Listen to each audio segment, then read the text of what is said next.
Mr. President, why do you think passage of the tax cut bill important to economic growth?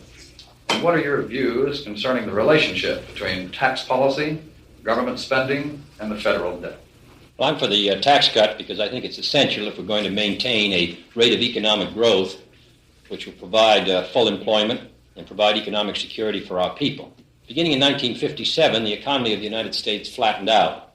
And in 1958, we had a recession, which gave us the largest peacetime deficit in history. And then 18 months later, we had another recession in 1960. That meant 2 recessions in 3 years. This affected our employment, it affected our profits, it affected wages, it affected our balance of payments abroad. Now, we think that that has come about partly because the tax structure, which was developed in World War II and in Korea, was developed to restrain growth, to restrain inflation.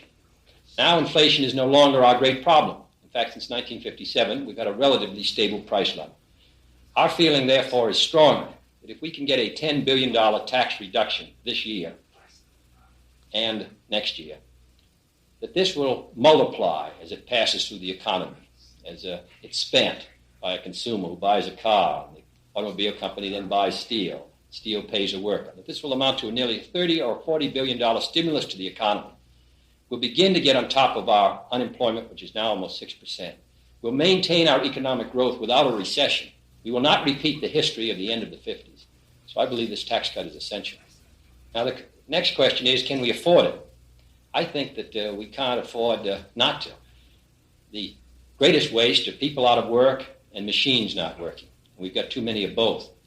In addition, the largest deficits, government deficits, and I know a good many people are concerned about this, the largest deficits come from recessions.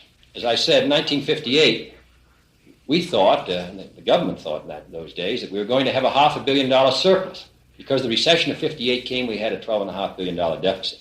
So if we have a recession in the end of 63 or 1964, that will increase unemployment to 8 or 9%, which is a completely unacceptable figure. It will cause a budget deficit in the billions of dollars. While if we can get this tax cut, keep our economy moving, I believe we'll get the kind of economic growth that can bring our budget into balance at a reasonably high rate of employment, quite close to full employment. So I want to emphasize strongly that we can afford to do this. The fact of the matter is the national debt is much less of a burden than it was 15 years ago.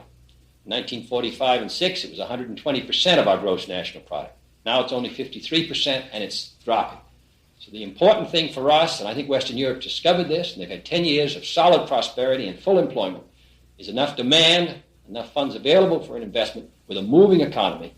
And I believe that that's what's in the best interest of the United States in 1963.